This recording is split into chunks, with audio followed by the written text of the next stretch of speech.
Kung hindi ka kumakain, ito yung papakita ko sa'yo. Malamang pagkatapos mong panoorin 'to, kakain ka na nito. Ikaw may mahal ka sa buhay. Ikaw mismo na nanonood, problema mo lagi. Meron kang allergic rhinitis. Umaatake yan. Lumuluha ni mata mo lagi, tapos bahing ka ng bahing, hatching ka ng hatching. Sama may mga taong may asthma, bronchitis.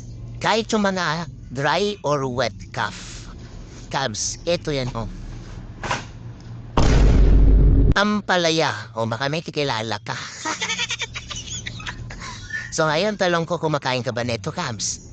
Alam mo ba ang bunga, dahon, mga ganyan, ay pwede yan na makatulong sa inyo pagdating sa respiratory disease or issues. Ang bitter gourd, kabayan, o kaya Momordica charantia, tinatawag sa ibang bansa na karela, considered as highly effective for respiratory disease, including yung mga nabanggit ko.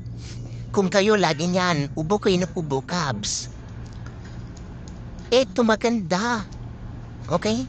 Pwede yung dahon nyo ilagay nyo sa munggo. Pwede ito igigisa nyo lang. Or kung kaya nyo gawin yan, pag tumigil agad yung pagkakaroon nyo ng maraming plema na yan at mailabas nyo yung Cabs, mag-blend ka niyan ng puro raw. Tapos inumin mo.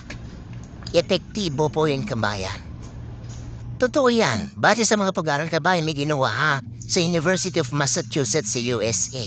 Alam mo ba ang ampalaya? Very effective talaga yan. Mas talo niya pa nga daw yung mga may beta-2 agonist drug kagaya ng salbutamol o mga expectorant yung mga ganyan. Cabs, ginagamit na ito centuries ago. Sa Ayurveda, nalaman nila ito ay maganda to combat nga respiratory congestion at pwede niya i-improve kung ano man ang problema sa inyong lungs health. At sa mga hindi pa po nakakaalam ha, officially recognized ito ng ating DOH, kabayan, as one of the country's 10 scientifically validated herbal medicine. Cabs, kahit sa mga ibang pag-aaral, ito ay maganda sa may mga kataas din na glucose, lalo sa mga may type 2 diabetes. Pwede nga mapababa yan, Cabs, kaya nga kung ikaw hypoglycemic, bawal sa'yo to.